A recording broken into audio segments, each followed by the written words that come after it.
Hi, welcome to another exciting episode of the Andre The Beast Crayton Show. Today is an emotional show. And not emotional the way you feel sad or anything like that. Emotional meaning that I'm going to take you into the life of a young man, football coach, who was born with a particular diagnosis that not only affected his life, but also the people that surround him. And out of that journey, this particular situation shaped and educated those that came in contact with him.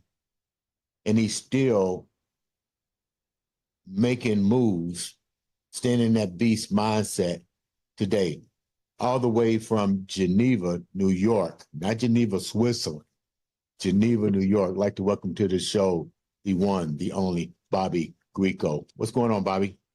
Hey, Andre, how's it going? Thanks for having me. Great, great. You know, your story is impactful. We talked a little bit off camera. I followed you on the social media platform. Tell the viewers a little bit about you before we get deep into your story. Yeah, of course. Well, I was born in Geneva. Everything would seem normal for my parents in the pregnancy. And then when I was born, obviously they realized, there were definitely some issues. I was born with a condition called arthrogryposis, which is where all my joints were locked in different positions, and a lot of my muscle was replaced with fatty tissues. And from the age of 0 months old to still currently, I've had 30. I'm up to 30 surgeries. And it's just, it's really impacted everything I do, because even though it's a very physical disability, it's nothing mental, nothing intellectual, anything like that. But it's, I have no use of my arms or legs. So it's still a pretty, it's impacted everything I do for sure. Bobby, so all of your joints, let me see if I can get some clarification. All of your joints are diffused together. So they were all locked in, like, I don't even know how to explain it, like just very different positions. So like my hips were, it's called like frog leg. If you imagine how a frog looks when he's sitting there with his hips out to the side, Right. that's how mine were when I was born. And my elbows are locked to where they can't bend. But I had my right one unlocked, and that's normal now. I can't lift my arm, but it's the arm that I drive my wheelchair with. So I have, little movements at least. But my left hand is still locked. The elbow doesn't bend at all. So, I can use that hand, but really can't use that arm because it, it's in a stiff position. So I've heard of this condition, and I know I actually worked with an individual that had a little bit of that conditioning, but it wasn't throughout his body. It was actually with his elbow. And we was able to, his elbow was like this forever. And we was able to get his elbow to go straight, and now he can move his elbow and stuff. This is a very rare situation. I've never heard of it to the extent at which you have. I can just imagine the discomfort, because when I was working with this individual, I couldn't even imagine him not being able to bend his elbow for as long as he can remember.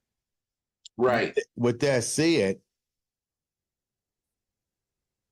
what were the statistics of how many people that, because I know your parents had to do their research once they was Oh, inflicted yeah. of what they had. How rare was this? How many people were actually inflicted with this?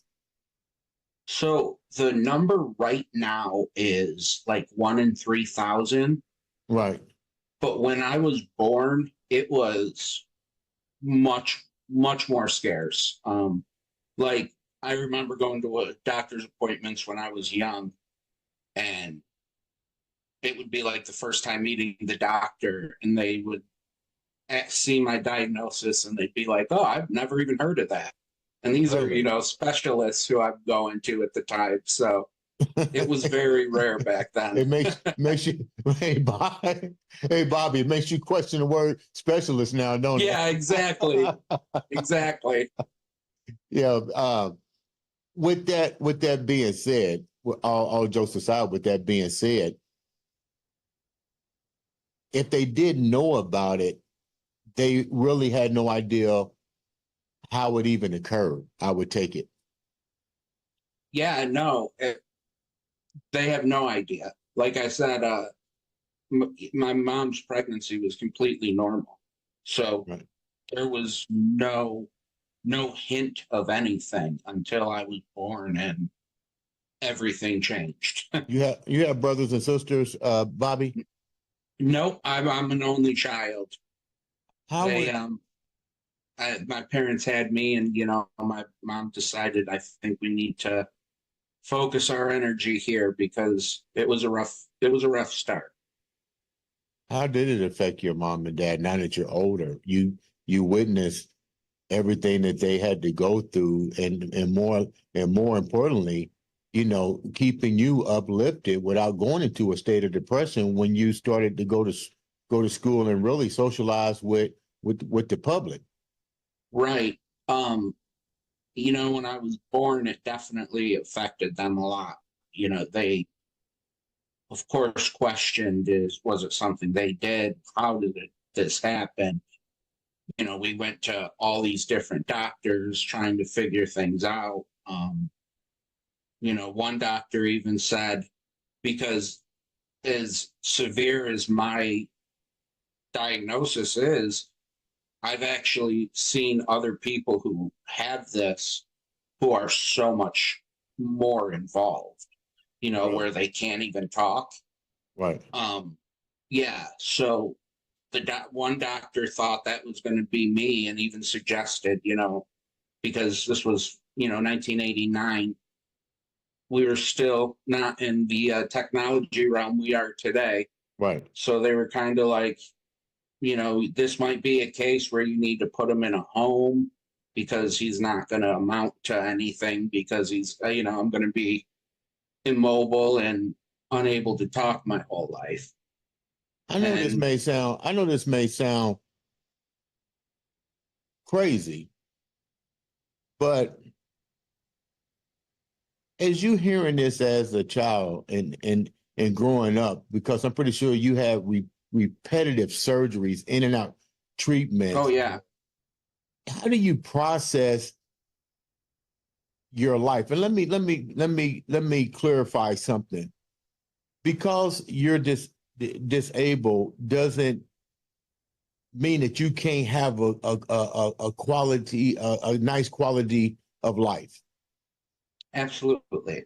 When how did you feel knowing that through every turn and every corner in the medical industry, that as your mom and dad in your stronger circle is trying to uplift you, they're constantly giving you the negative? How did you and your family pull together to look at the long-term plan for you?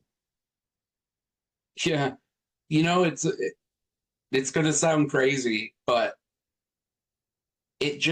my parents were great, and my family was great. And like, they never treated me any different. I was a kid, it Okay. didn't matter to them what was wrong. So I kind of already had this mindset. Right. So I've had a great like outlook on things with it. And I always joke now that the first 18 years of my life were physically the most difficult because I was, I had to learn how to drive a wheelchair when I was 2. I had to going to school. You had to go through meetings with all the administrators and teachers of what I need, go through all the hoops you got to jump through for everything. And all these surgeries. When I was 8 years old, I had my spine fused. So it was just like physically a very, very difficult time. And yet I joke that was my easiest time because of the support that I had. And, the family who did everything. And, my cousins, I have a ton of cousins and I was never different. I did everything they did. When I got to school, I was very fortunate.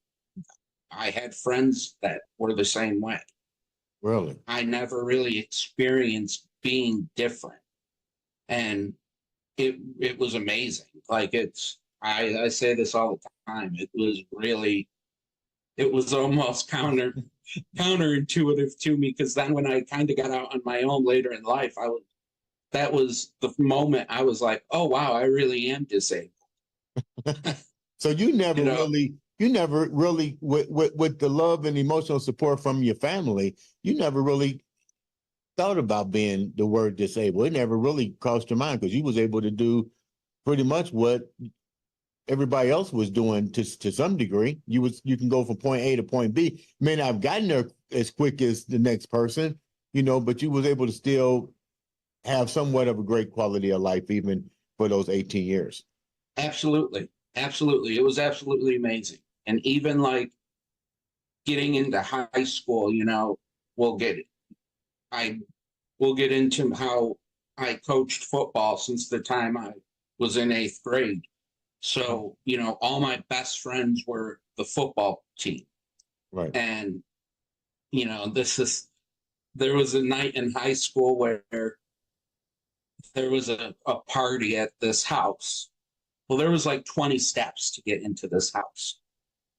I got into that house. Really? Yeah. All my boys were like, all right, let's do this. Let's pick him up and get him in there. Yeah, exactly. Yeah. So it was like things like that I never questioned. Right. Yeah, and today looking back, I'm like, wow, that was crazy. You mentioned football. How did football come into your out of what appears to some people as gloom?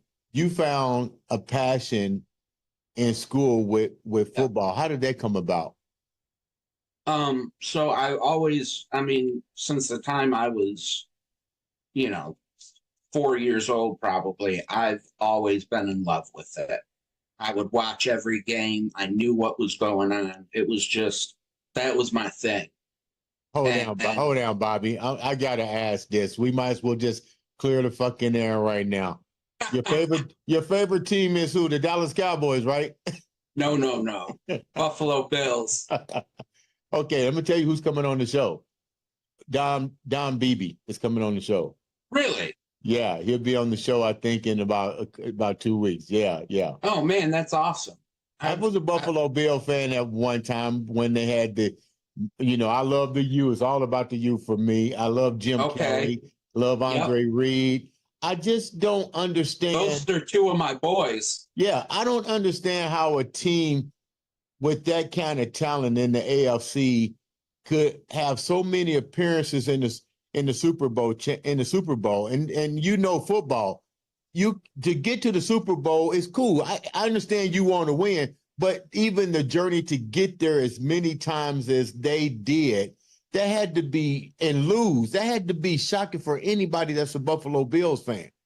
It's amazing how they did that. I mean, especially how you see how difficult it is nowadays. Like, right. I know that free agency and all that was different back then, but still 4 years in a row. And, the first year being the heartbreak of the wide right, and then losing the second one. You would think after the second one, that's where you falter, and it just never happened. And it's remarkable, and it's something I think people almost take for granted because Right. because they didn't get that win. What did you take from that experience as a big fan of the NFL and the Buffalo Bills? How did you channel that into not only what you was, and I'm not even going to use the word disable, but what you was going through and make it into a positive and teach that into football? Because you're coaching football. Yeah. Yep.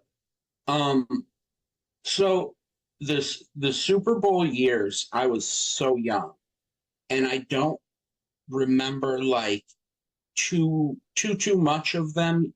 Mm-hmm. But when I was 5 years old, my dad, who's a musician, he is still kind of the one of the house bands for the NFL. So like if they have a party, he would Right. go, do the show. And I went one year and I met a lot of those guys like Jim Kelly and Andre Reed and, all that team. And meeting Jim Kelly, he was another person that you see what he does now. Yeah. He just came, he sat, we talked for so long, and it was like, that really made my love for the sport grow too, because here you see all these guys who, look like superheroes on the TV when you're watching them play a game. And then just to be so down to earth and normal, I was like, man, this is what I want to do. And Right. I knew at a young age I couldn't play. And I was like, well, maybe I can coach someday. Right. And in 8th grade, my cousin ended up being my aide in school.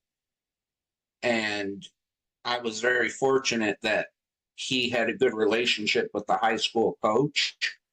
And he asked him one day if it was all right if I, the first year I wasn't really a coach. It was just more of like there, learning, It was being kind of there, shadowing, I guess. Shadowing. yeah, exactly. That's a good way to put it. Okay. But then when I got in high school, I started building up more responsibility and doing more. And by the time I was a senior, I ran drills. I did the pregame drills for our offensive and defensive line before games. I did things during the game, and it built me up that way. If people take you seriously, Bobby, because of your situation, did people take you seriously? Because this was something you were serious about. And did you felt they take you seriously, or did you felt that they was like, oh, we'll just give it to him and he'll get tired and, going about his business? Right. So like I said, the first year was more of a shadow year. And I think that was my test. To see if he was going to stick around. Right. And then once I went to every double day of practice, every game, no matter the weather, I was out there in the rain, I was out there in the snow, right. 100-degree heat. Everyone saw that, all right, he's one of us, Okay. This is what he does. Okay. And yeah, so going through the years, it just kind of followed, where they did take me serious. Now, in high school, they were all my friends. So how serious do they take you? You never know. They listened to me at least. Yeah. But once I got to college, I continued coaching there at St. John Fisher. How difficult was it for you to make them know that you're serious? Like, what was the application process like for you? Like, who did you have to convince to take a chance on me? Because let's get real. Most people, we're human, so we look here first, and then we start to judge, and then start to evaluate. Well, what are the pros and cons of hiring this guy? What is he bringing to the team? when you went through your interview process, what did you tell them you can bring to the team versus what they can do for you?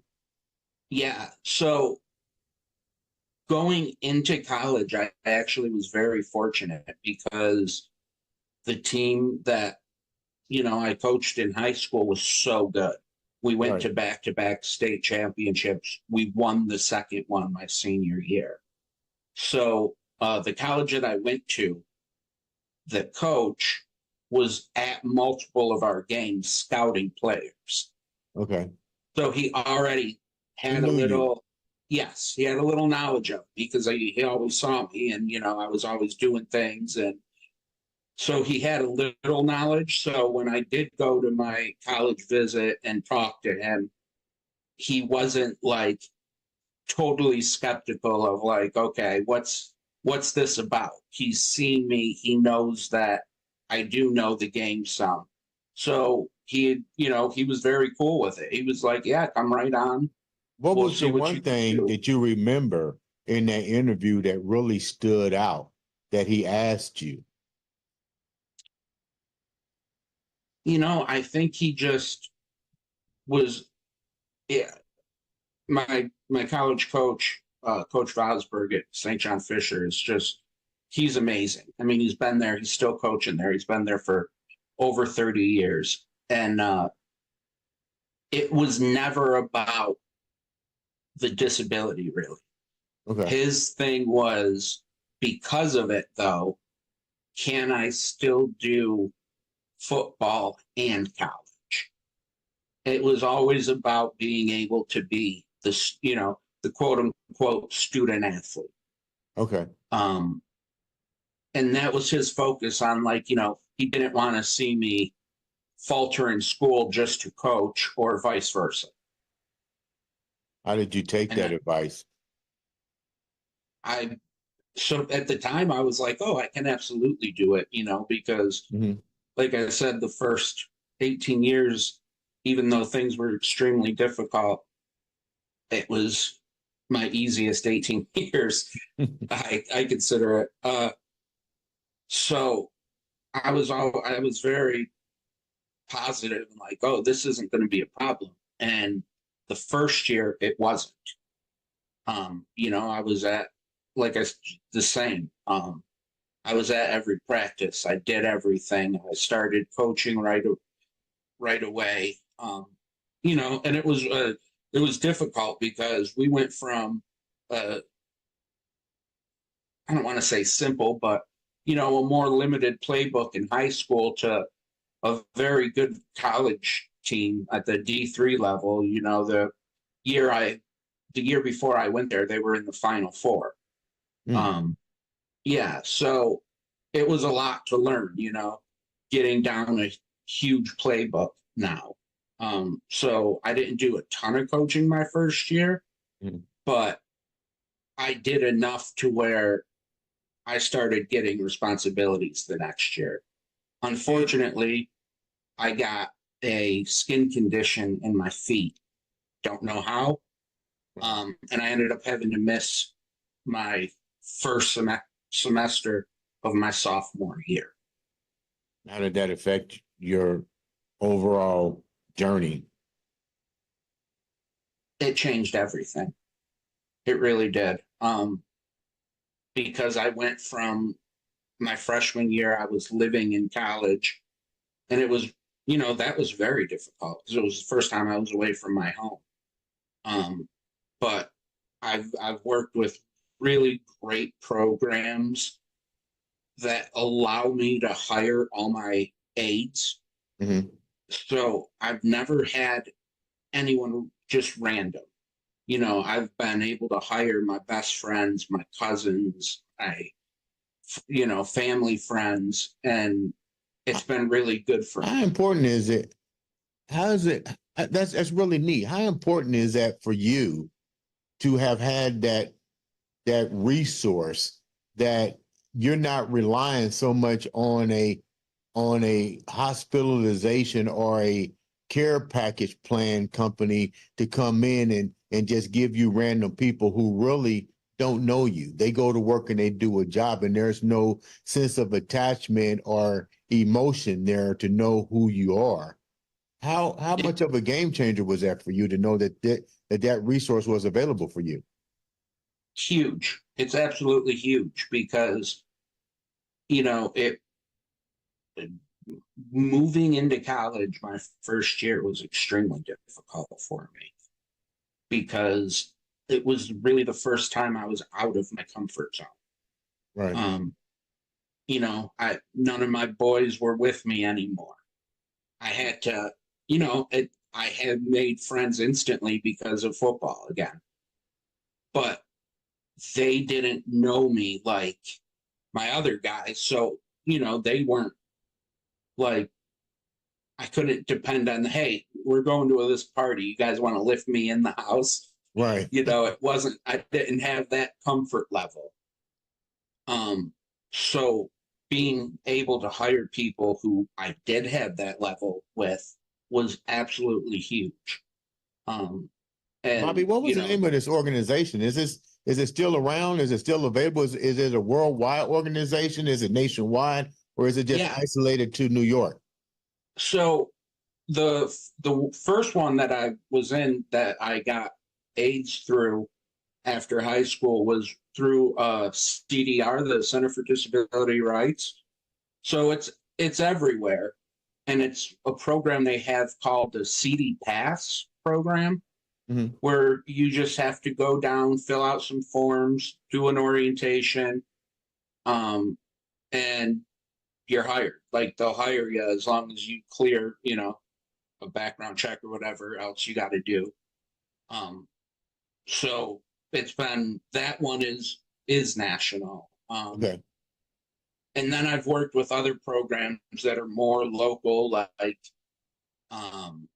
I'm in a program now called Self-Direction, and the point of it is to get people with disabilities out into the world more, because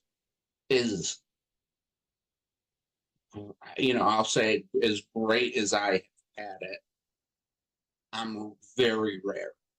I am not a normal case for people with disabilities. I mean, it's really sad to see how like a lot of them just have no support. Really?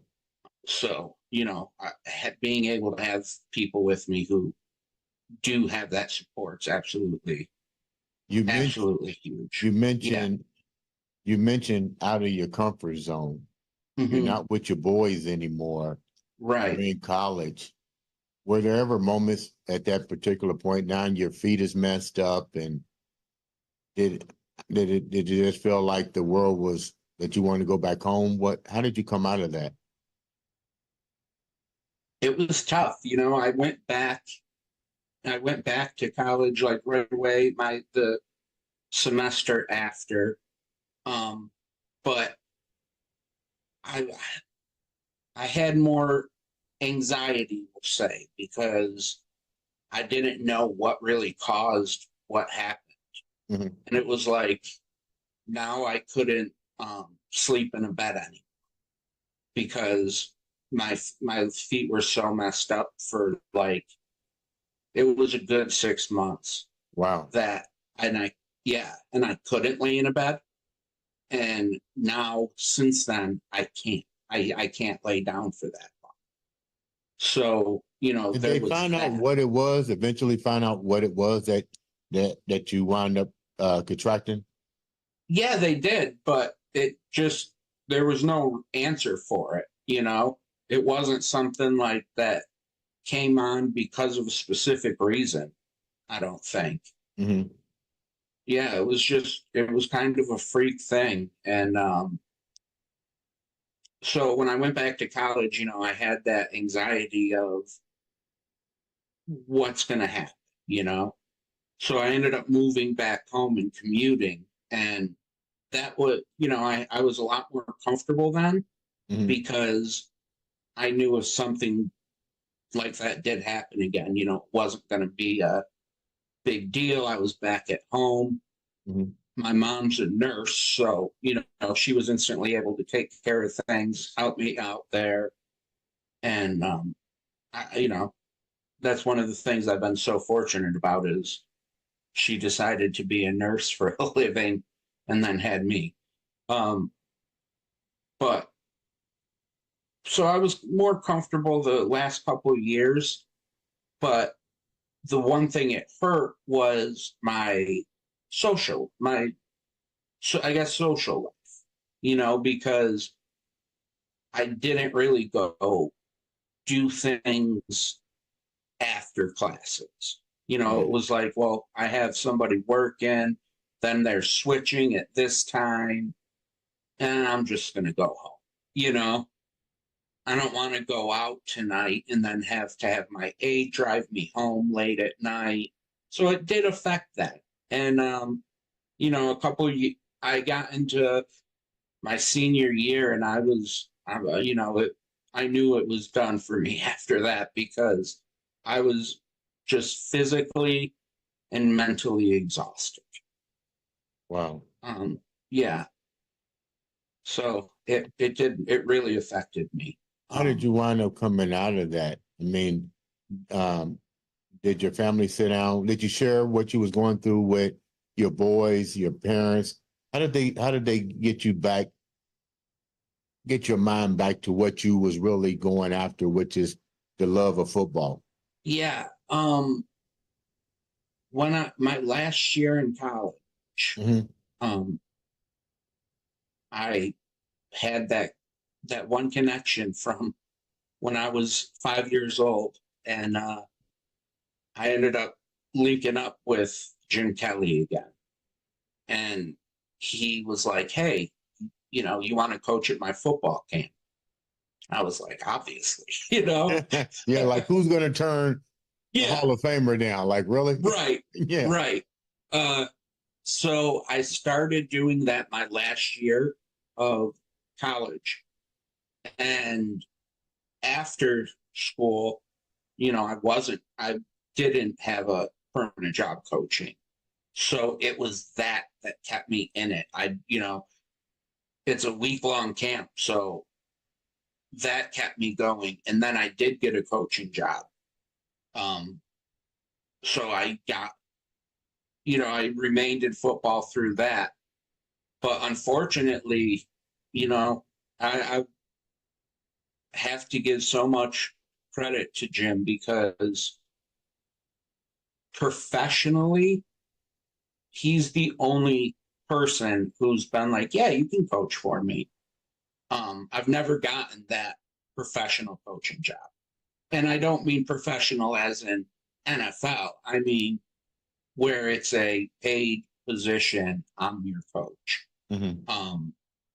It's always been a student athlete or volunteering at a place who, called me and was like, hey, we need a coach for a year. Can you help?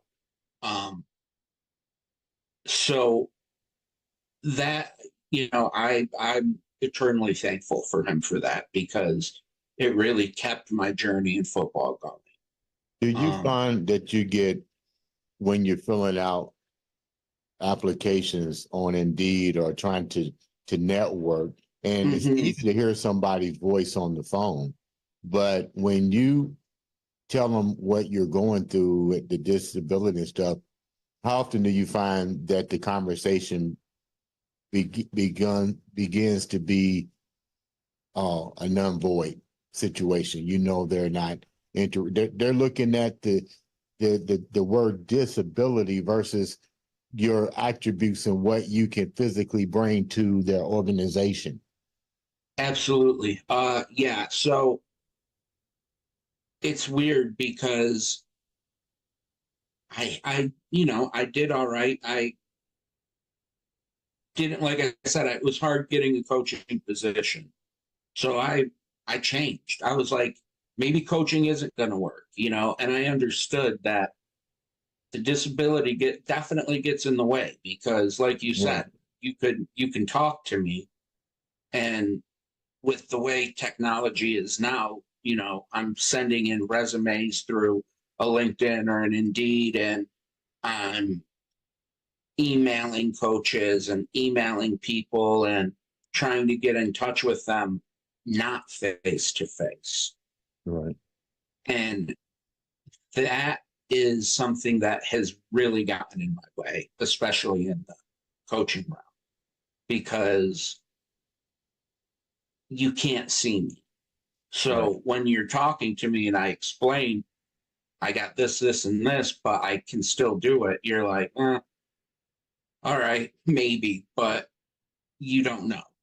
Right. That's why I always, every resume I send, like in my cover letter, it will say I ask for an interview because I know then I can sell myself, you Right. know.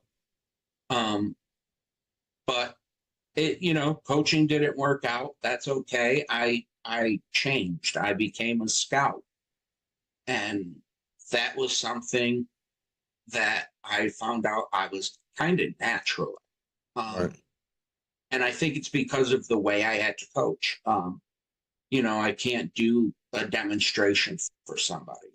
So I had to really think about it and be able to verbalize it and be able to explain exactly what you need to do because I can't show you. Now, people I've coached with, my family who has seen me coach, would laugh hearing me say that because they always think it's hilarious watching me coach because I'm doing everything in my wheelchair like I'm demonstrating it. So, there's that. But so yeah, the face-to-face thing it was a really big deal. But when I changed, I did get more opportunity. So scouting, I worked for the Maxwell Football Club for a year. And they are the ones who put on all the college football awards. Right. Yeah. So, I scouted for that for a couple years. And it brought me an opportunity to get into another company called Blitzalytics that had just started up. That was a scouting and like analytical company. I did a lot of work for them. And then the past 3 years, I've been a writer and scout for the NFL Draft Bible, which is part of Sports Illustrated. So, I've been able to keep it going in some way, kind of a renaissance man, if one avenue doesn't work, you take the other one. It's amazing sitting here listening to your journey and your story. And I personally want to say thank you so much for coming on and taking the time out of your day to share that and enlighten us that even through adversity and through the eyes of the uneducated, the unwilling, the unresponsive, you was able to still find the right path to be in the same field, sports, football. Right. And I was going to ask you, it's funny that you brought up Jim Kelly, and I love Jim Kelly. Yeah. It's amazing that this guy would take time out of his busy day, because most celebrities, they get caught up in themselves. But absolutely, it was amazing, and I have the greatest respect for him that he didn't pity you, he found a friendship in you. He knew what you was capable of doing. And that had to make you feel really, really good. It really did, especially at the time it happened, because I definitely questioned a lot at that time because it was, my first year I was still in college, but after that I wasn't. And it was kind of like, I was in limbo of what I was going to do because I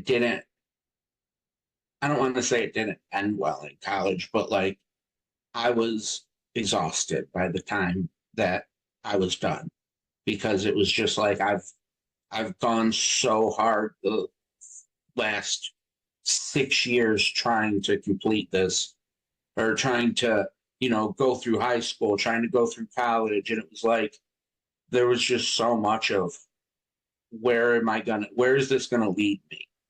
And to have that, even just for a week in the summer, was amazing. And being able to develop a friendship with him. And honestly, even just being around him and seeing what he does has been amazing. The year he was diagnosed with cancer is something I'll never forget. And it just motivates you when you think about it. He was really sick. And when that week at camp, he was out there throwing the ball around with the kids. Really? Yeah. And it was like, wow, of all years, you didn't need to be here. This is the year. And you're out here with the kids. You're throwing the ball around, you're having a good time. And it was like that to me I was like, that's determination. That is not ever quitting, because he was hurting. Mm-hmm. I mean, I would talk to him in between times at that year, and he would just be so tired. Mm. But when it was go time, he was out there. And I was like, that's amazing. It was really, truly amazing. You're before we wrap up, you're doing some remarkable things, and you're really bringing awareness to disabled individuals. Tell us a little bit about that before we wrap up today's show.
How can the viewers get in contact with you and support your journey?